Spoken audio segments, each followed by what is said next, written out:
Listo. Bueno, muy buenos días para todas, para todos.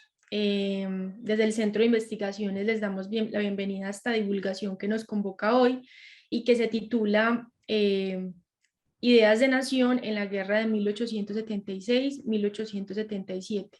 Una mirada a las memorias de Constancio Franco y Manuel Briceño.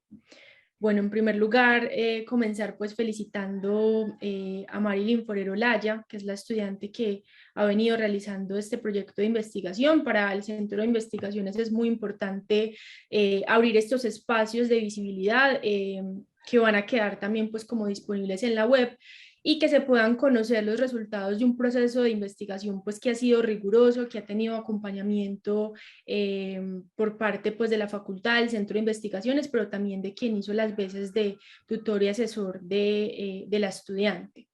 Entonces, bueno, doy entonces la palabra a Marilyn para que nos presente sus resultados. Vamos a tener un espacio de 30 minutos y ya posteriormente vamos a dejar unos minutos también para espacio de preguntas, comentarios respecto a la presentación de Marilyn. Me dicen si están viendo, porfa. Sí, estamos viendo. Listo. Ya, ¿cierto? Listo. Bueno, muchas gracias a todos por estar acá. Vamos a dar inicio a la presentación. Mi trabajo de grado se llamó Ideas de Nación en la Guerra Civil de 1876-1877, una mirada a las memorias de Constancio Franco y Manuel Briceño. El camino hacia la investigación. Una pregunta, si se quiere, recurrente que me hacen es cómo llegué a la investigación, a una investigación puede ser histórica de la ciencia política. Voy a hacer un breve recorrido por ahí. Y es que en marzo de 2020 yo estuve en un proyecto de investigación con el Instituto de Estudios Políticos como joven investigadora y Manuel Alonso y Liliana López eran los coordinadores de este proyecto. Este proyecto se llamaba Discursos y Estrategias de Paz en el siglo XIX colombiano. A partir del trabajo pues, que hice ahí, ¿cierto? De toda la labor investigativa, del rastreo histórico también y de la revisión de fuentes, pues surgió un interés por, pues yo dije, voy a hacer mi trabajo de grado en el siglo XIX colombiano, pero ¿qué estudiar en el siglo XIX colombiano? A mí me gustaba el Estado, ¿cierto?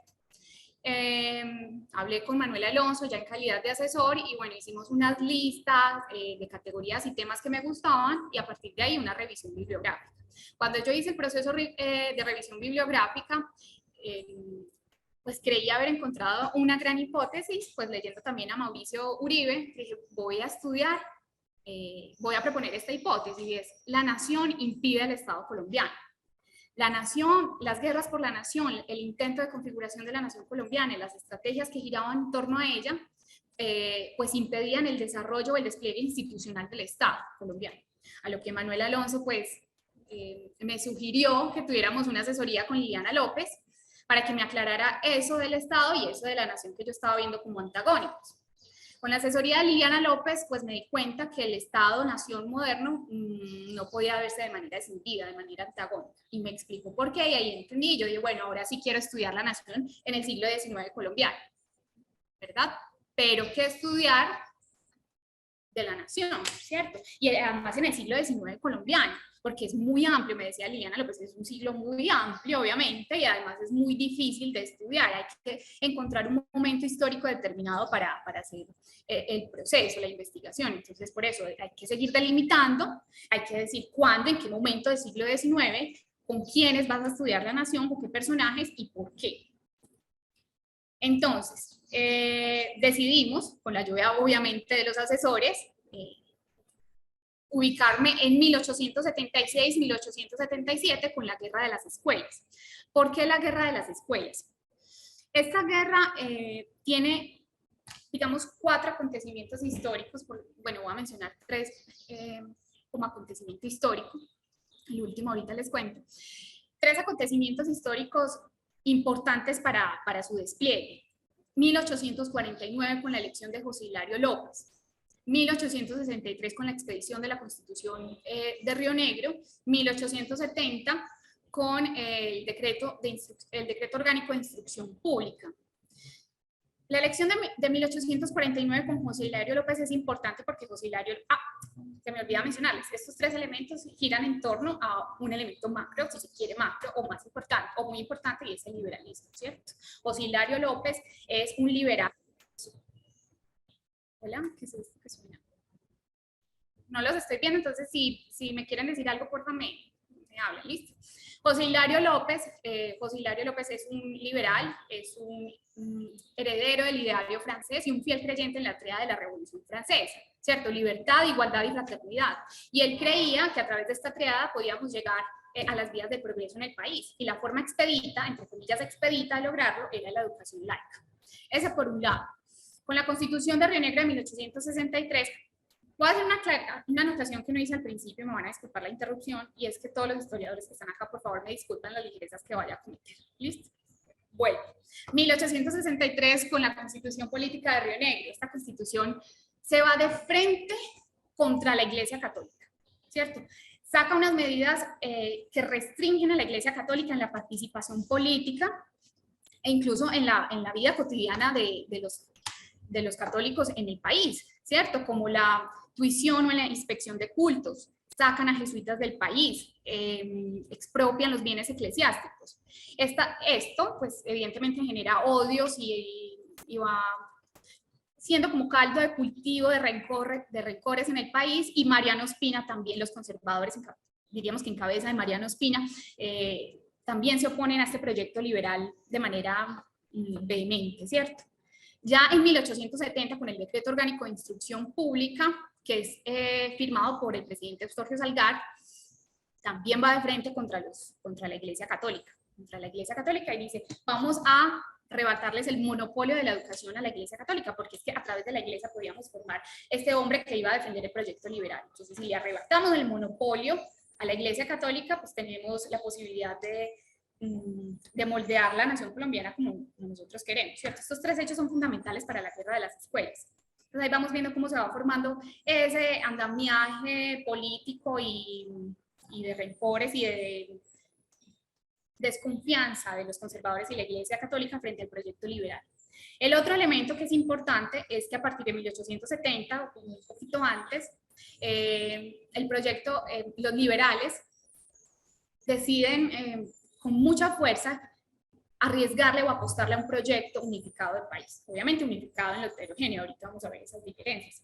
Entonces, al proponer un proyecto de nación liberal, necesitan unos, como bien lo puse ahí, unas formas de objetivación de la nación, unas formas de objetivación que lo llamará Liliana López, creo que ahí me disculpa, o era criterios de objetivación de la nación. Liliana López lo nombra así. ¿Qué son esas formas de objetivación y por qué son tan importantes para la nación? Porque son las formas concretas que le van a dar fuerza vital y fuerza simbólica y cultural a la nación, ¿cierto? Porque es que la nación es como un mito, es como una creencia, y para que la creencia se haga creíble necesita unas formas concretas que le ayuden a la gente a potenciar ese sentimiento de identidad y de pertenencia. Entonces, con estos elementos le dan fuerza a la guerra de las escuelas, y son elementos muy importantes para estudiar entonces ahí la nación, y en ese momento, en ese periodo concreto, nos íbamos a concentrar. Entonces, al fin, es una... por supuesto, hay que mencionar que la guerra de las escuelas tiene como casus belli, como diría Manuel Alonso, como rostro visible, el problema educativo, otros dirán el problema religioso, pero a fin de cuentas no eran estos problemas reales, en términos prácticos, no eran los problemas en sí mismos lo que interesaba a esta guerra, sino una guerra por la forma de la nación colombiana. Ya íbamos viendo que más o menos unos tintes como liberales y conservadores y la Iglesia Católica se estaban enfrentando más o menos en qué no estaban de acuerdo, ¿cierto? Entonces esta guerra usa como casus belli el decreto orgánico de instrucción pública, la educación como justificación para alzarse en armas, pero era una guerra entre liberales y conservadores por la forma de la nación, por el control del Estado. Entonces, bueno, pasando a ¿por qué Constancio Franco y Manuel Briceño en el trabajo? La élite, la nación, el Estado-Nación moderno colombiano se construyó desde arriba, se construyó desde las élites. ¿Por qué? Porque eran las que tenían la posibilidad de viajar, las posibilidades de pensar, de leer, de tener relaciones con otros países, etcétera, nutrirse intelectualmente. Entonces, Franco y Briceño eran dos intelectuales, dos pensadores, y dejaron las memorias oficiales, si se quiere, de la guerra de las escuelas. Entonces, por ahí vamos a investigar este tema. Constancio Franco era un liberal, sí, era un liberal, un pensador, un político, un pintor también, y Briceño era un político, un pensador intelectual también, pero un poco más sanguíneo por su tradición militar. Entonces, eso también, ahorita lo menciono en la revisión de fuentes. Ese por un lado. Voy a pasar rápido por el objetivo general, los objetivos específicos. Y cómo llegar a las ideas de nación. Sí, ya yo dije, voy a estudiar la nación en el siglo XIX, voy a estudiarla en un periodo concreto, la guerra de las escuelas, 1876, y voy a estudiarla con unos personajes, a través de unos personajes, ¿cierto? Pero ¿qué es eso de ideas de nación? O sea, uno, sí, va a estudiar la nación, pero las ideas, ¿cómo así? ¿Cómo llega uno a eso? Entonces ahí es muy importante la metodología. Y voy a hacer unas claridades. En el trabajo usé la historia conceptual y el enfoque modernista constructivista. La historia conceptual la usé de manera escueta, no fue un estudio, porque la investigación no es un estudio en sí mismo de los conceptos, ¿cierto? Eso no era el interés de la investigación. La historia conceptual a mí me ayudó para ver el uso y despliegue de la nación en un momento histórico determinado, pero ahí no, o sea, no quería hacer como la historia conceptual, que además es difícil. Liliana López sí lo hace en su libro, que me ayudó mucho para la investigación, Lugareños, Patriotas y Cosmopolitas, ¿cierto? Es un trabajo muy, muy enfocado en la historia conceptual. Bueno, por ahí entonces había que hacer el rastreo de nación y para tener claridad sobre eso. Evidentemente, definir la nación es de manera unívoca, claro está, es imposible definir la nación así, pero es necesario para el trabajo, para el término del trabajo, haberla delimitado. Entonces, metodológicamente, el enfoque modernista constructivista de los estudios de la nación también me sirvió y me sirvió mucho. ¿Por qué? A través de 4 teóricos, ¿cierto? Hobsbawm, Habermas, Anderson y Liliana López, para contextualizar, me dieron luces para categorizar el Estado-Nación moderno. ¿Y cuáles son esas luces? ¿Cuáles son los componentes importantes del Estado-Nación moderno? Primero, es que el Estado antecede a la nación, y antecede a la nación porque presta los dispositivos para que ella pueda, digamos, desplegarse en términos simbólicos, culturales, morales, etc. Entonces esos dispositivos como el ejército, los medios de comunicación, van a ayudarle a la nación. Entonces el Estado antecede a la nación y no pueden ir separados y no son antagónicos. Bueno, eso por un lado. Y necesita de, unos dirán, un capitalismo avanzado. ¿Para qué? Para que se pueda desplegar esos dispositivos. Tercero, y este también es muy importante, y es que el Estado-Nación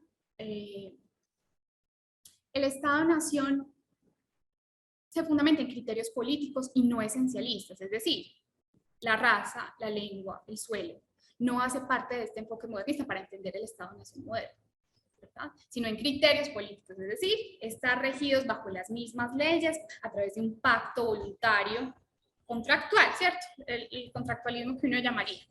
Y el último elemento es que se da en un momento determinado de la historia, es decir, la era de las revoluciones, específicamente la Revolución Francesa.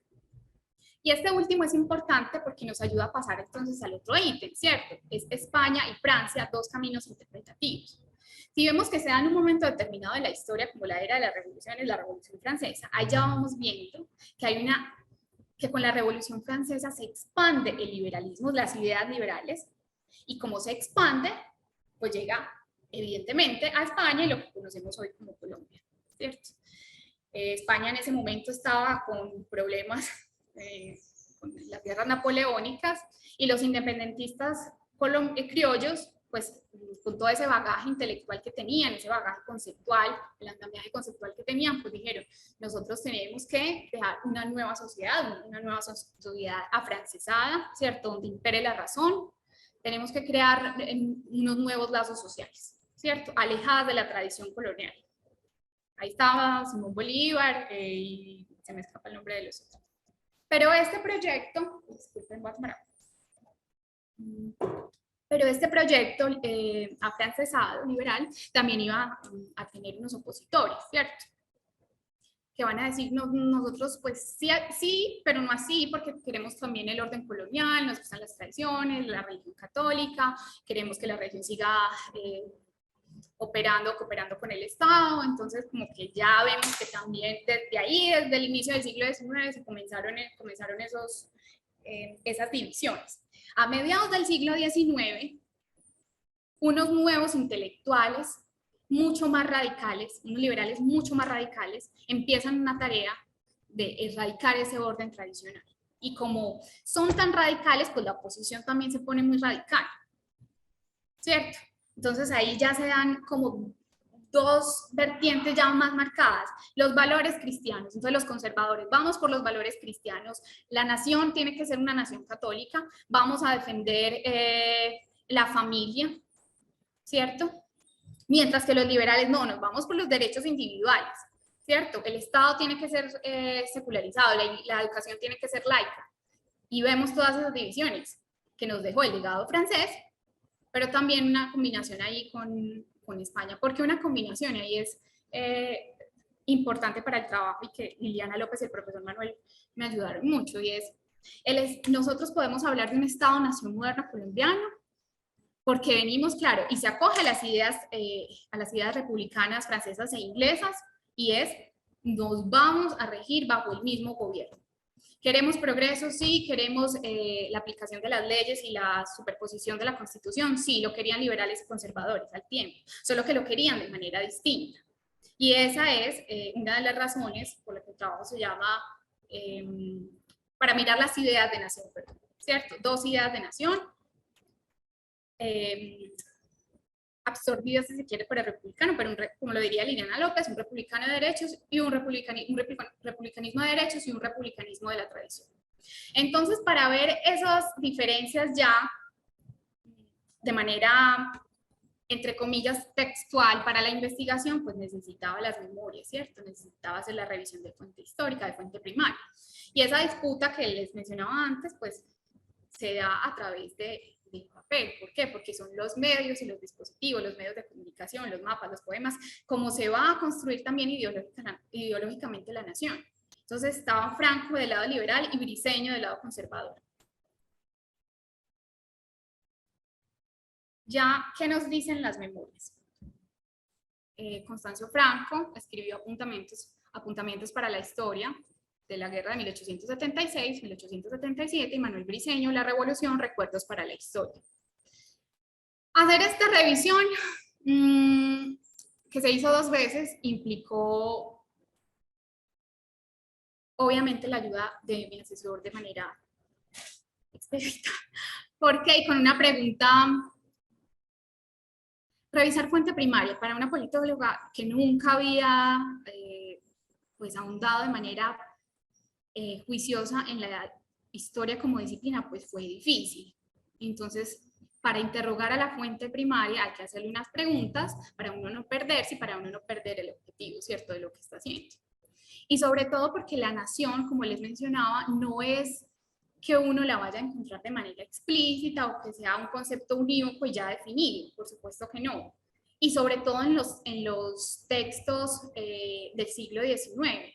Liliana López me decía, es que usted puede estudiar nación, usted va a estudiar la nación, pero va a encontrar que la nación la usaban como sinónimo el Estado, la patria, la república, y entonces ¿cómo vas a hacer? Pues ¿cómo vas a hacer esa pesquisa? Te va a quedar muy difícil. Por eso es importante tener claridades y categorizar a lo que vas a entender por nación.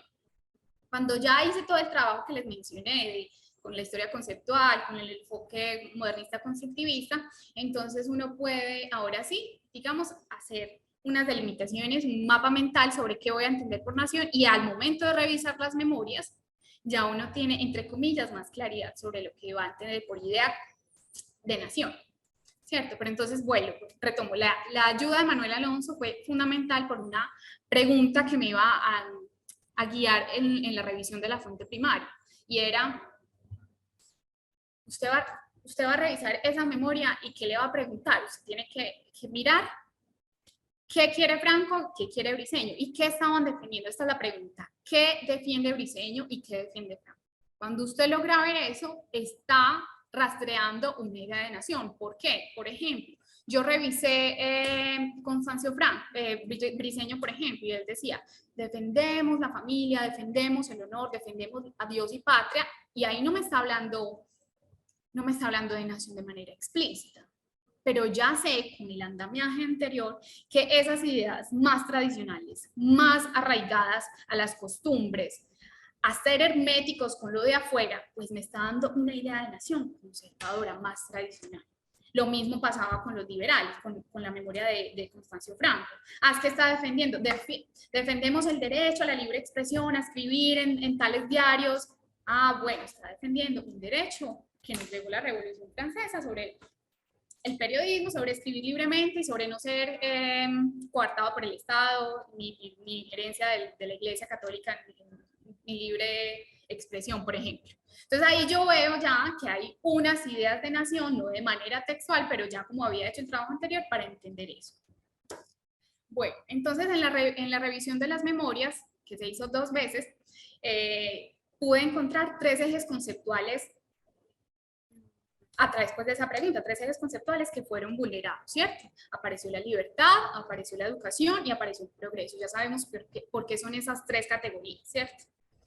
En Franco, hay que hacer la aclaración también que estos conceptos no son muy flexibles, ¿no? Y a veces mutan. Entonces hay que tener como el ojo ahí súper atento para saber cómo se mezclan también. Entonces, por ejemplo, en Franco, la libertad y la educación siempre iban súper unidas. ¿Por qué? Porque es que Franco creía que la construcción o la formación del hombre burgués a través de la educación, que lo iba a hacer un hombre intelectual, que lo iba a hacer un hombre defensor de la democracia, un hombre capaz de defender a futuro el proyecto liberal y que dentro de su casa iba a decirle a su familia cómo tenía que ser un hombre de verdad, un hombre burgués, pues era el hombre que iba a defender la libertad, ¿no?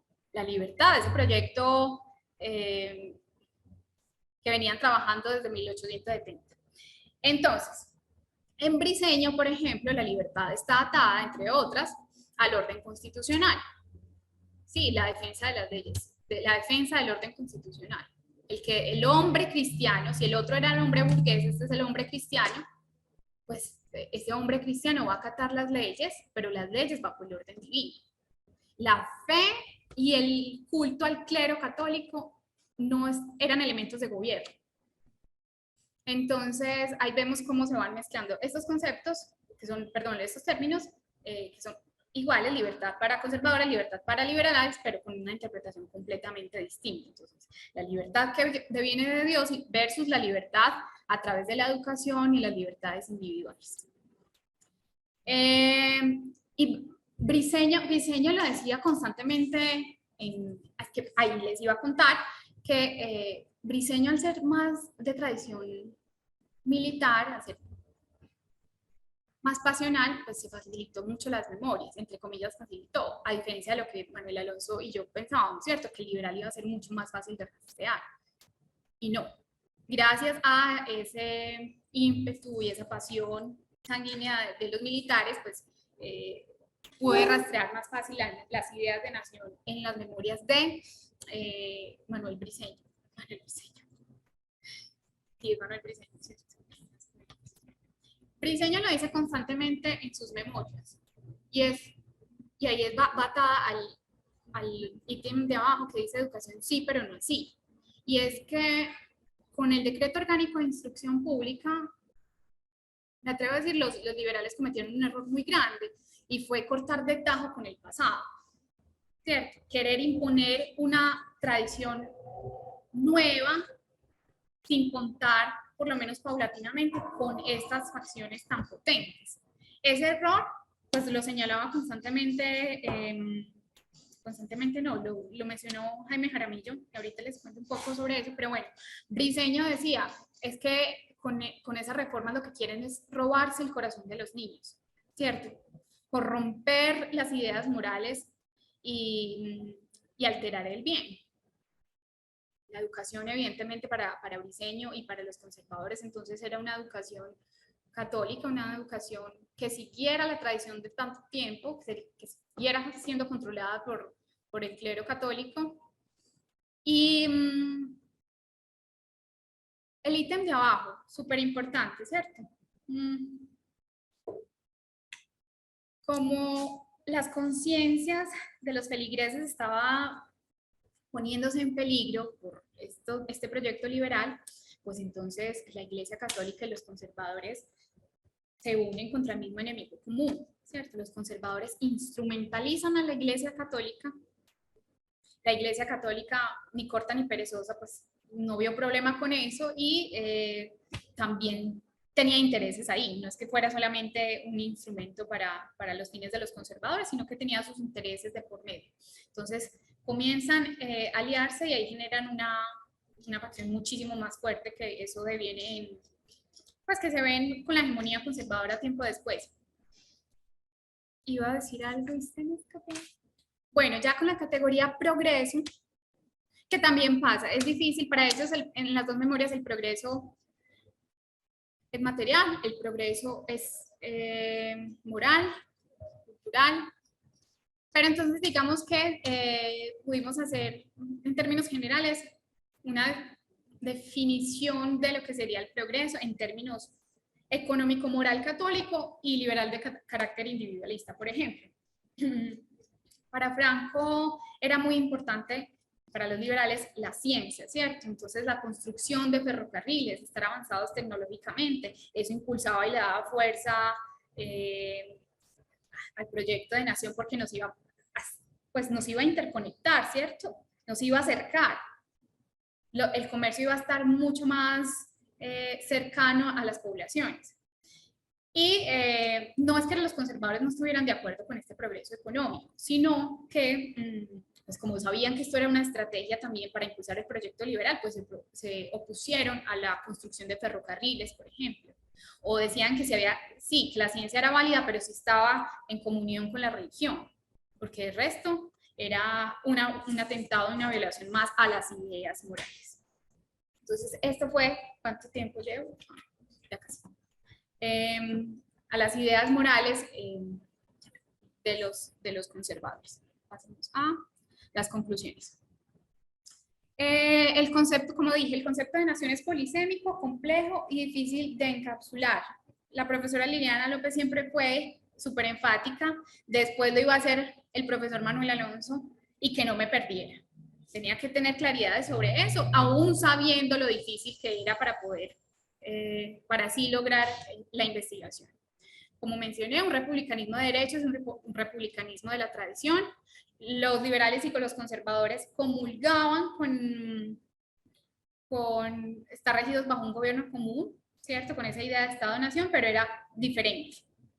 Ya sabemos por qué. La construcción de la nación se pensó desde las élites políticas e intelectuales y no contó con la participación de actores subalternos. Por lo menos la participación de manera intelectual. Claro, ellos estaban dispuestos a hacer la guerra y era una orden, estaban dispuestos a dar obediencia si así lo necesitara la nación colombiana. Pero intelectualmente, pues no fueron determinantes en este campo, que ya lo sabemos, y eso era una de las claridades que me hizo Manuel Alonso, pues encontrar fuente primaria de los actores subalternos sobre la nación colombiana, por lo menos de manera escrita por unos, no, ¿verdad? No es que no tuviéramos en cuenta o no tuviéramos la importancia de su participación militar, si se quiere, o movilizar otras fuerzas ahí.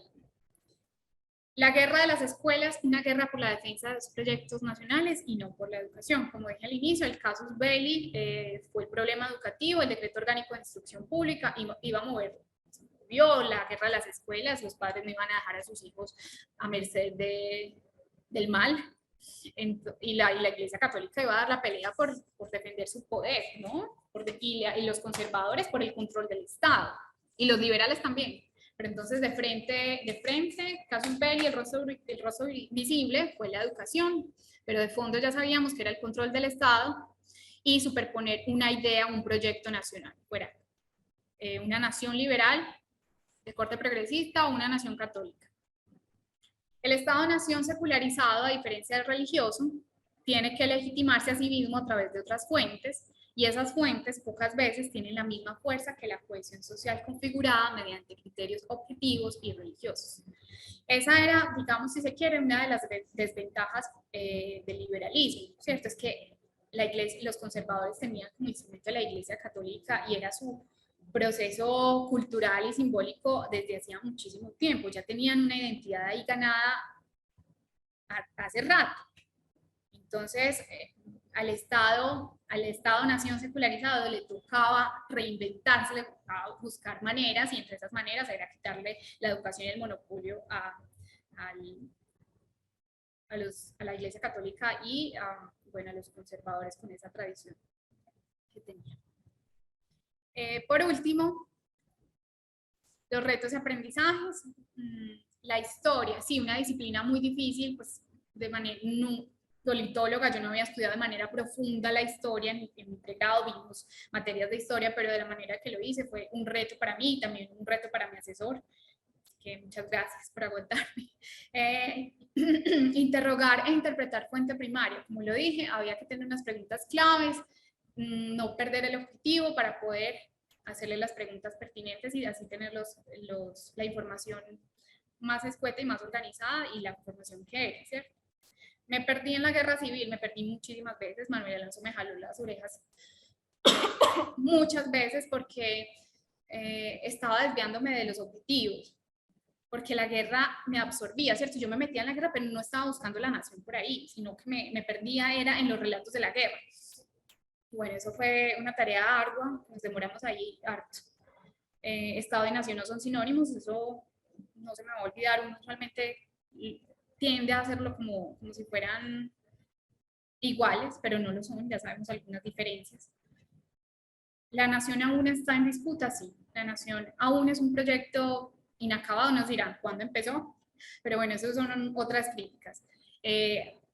Si bien una de las comentarios que me hacía Lina Darbe era que lo religioso ya es un poco anacrónico mirarlo desde ahí, ¿cierto? La nación desde ahí. Sí, claro que sí, yo estoy de acuerdo también, sin embargo aún vemos puntos que pueden disputarse y está atravesado por lo religioso, ¿no? La defensa del aborto, mientras otras defendemos el aborto libre, por ahí van unas discusiones sobre la nación, qué tipo de nación queremos. Agradecimientos, bueno, a Manuel Alberto Alonso Espinal, mi asesor, por la paciencia, por haber estado conmigo en este proceso y en pandemia me prestó libros, de verdad, gracias por todo ese tiempo y por el apoyo. A Liliana López Lopera, la profesora, investigadora, muchas gracias también. Voy a usar la palabra que la RAE no tiene, pero que me encanta y es la claridad en sus palabras y en sus explicaciones. A mis amigas adoradas, a todas que las estuvieron en momentos difíciles, a Yesenia Puerta, la propia y amiga Keren, estuvieron ahí también dándome ánimo cuando uno a veces no creía que esto iba a funcionar. Al Centro de Investigaciones por hacer posible este proyecto, al Instituto de Estudios Políticos porque durante mi proceso formativo me apoyó, fue un lugar de trabajo increíble y los llevo siempre en mi corazón, y a la Universidad de Antioquia pues, por estos años que me cambiaron la vida. Así que es eso. Muchas gracias. Muchas gracias, Marilyn. Bueno, no sé si de parte del público hay alguna pregunta, comentario. Yo tengo un par, pero voy a esperar si de pronto alguien quiere participar antes.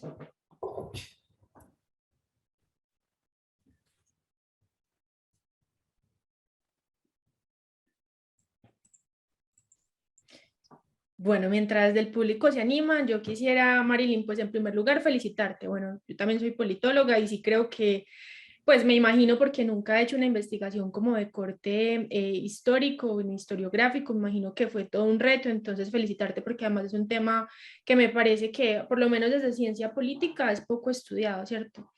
Como desde la perspectiva histórica. Y bueno, de tu presentación, que aprendí muchísimo, me quedan como dos preguntas, ¿cierto? Que de pronto creo que lo desarrollaste, pero que como, bueno, como que me gustaría que de pronto lo articularas mejor, ¿cierto? La primera era frente a los tres ejes conceptuales, sí, que encontraste ahí de libertad, educación y progreso en esas ideas de nación. De pronto me quedó claro ese vínculo entre la educación y la libertad, ¿cierto? Sobre todo como esa perspectiva de pues del hombre burgués, ¿cierto? Pero no me queda tan claro ese vínculo entre el eje conceptual de libertad y progreso, ¿sí? Cómo es que el progreso llevaría a la libertad o libertad al progreso y la importancia pues como para la construcción de la nación, ¿cierto? Eso por un lado. Ah, bueno, si quieres responder esa y luego hago la Para que no otra. se escape.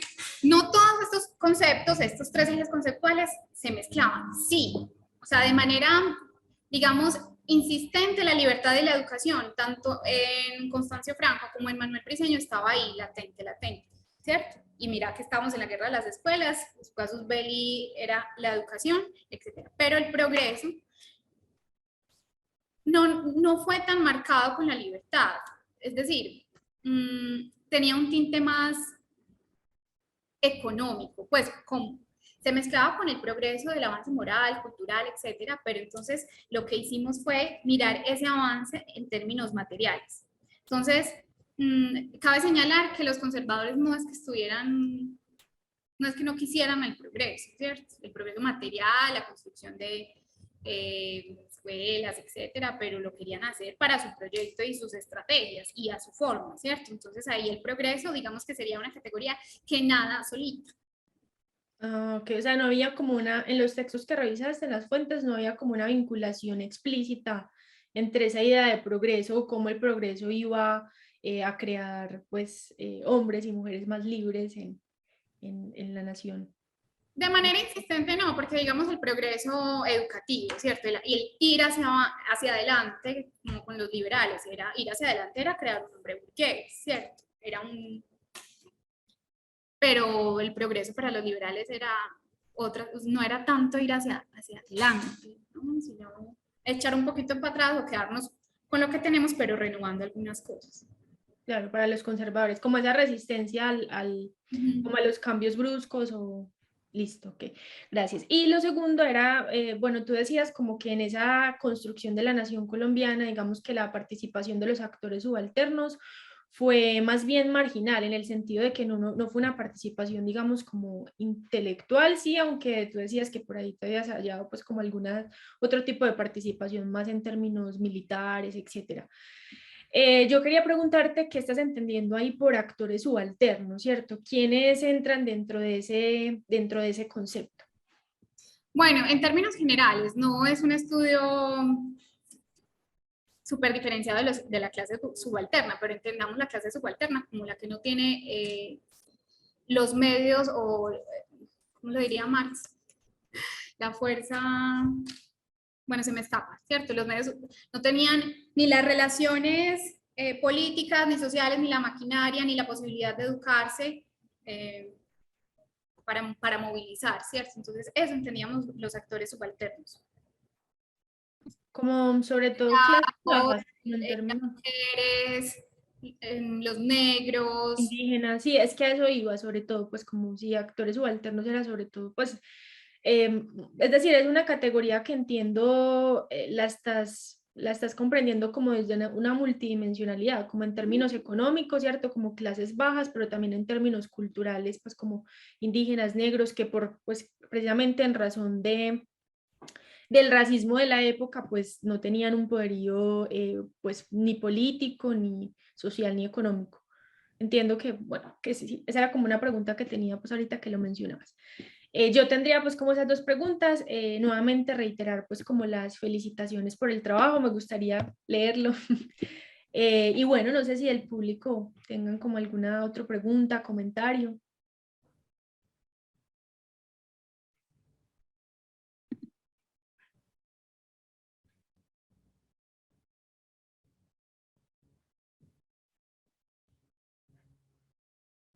Bueno, al parecer no, entonces, Marilyn, bueno, te agradezco mucho. Bueno, y en nombre del Centro de Investigaciones, creo que este tipo de proyectos son también como un incentivo para que más estudiantes se animen a aprovechar esa oportunidad, esa posibilidad que brinda el Centro de Investigaciones, pues no solamente en términos de recursos, sino también pues de acompañamiento, de que tengan la experiencia en el rol de investigadoras e investigadores principales en un proyecto de investigación, que creo que no en todas las facultades ni en todas las universidades está como esa posibilidad en calidad de estudiantes de pregrado. Entonces, bueno, agradecer mucho el compartir la experiencia, los resultados, también los retos y las dificultades que viviste sobre, pues, como en ese proceso de investigación que creo que es fundamental, sobre todo para desmitificar un poco la investigación, que muchas veces, sobre todo desde los estudiantes, se ve como un asunto inalcanzable o que solamente lo hacen los doctores o los, ¿cierto? Sino que realmente es un proceso que desde el pregrado se vive y que, claro, se encuentran dificultades como las que nos manifestabas como con tanta sinceridad, pero que creo que precisamente demuestra que es un proceso que no está exento de dificultades, pero un proceso realizable. Entonces, bueno, agradecerte mucho y a todos los asistentes también. No sé si quieras decir algo más para finalizar. No, ya, muchas gracias a todos por asistir, al profe Manuel, a mis amigas, a todos, a vos por esas palabras y bueno, ya muy contenta de terminar.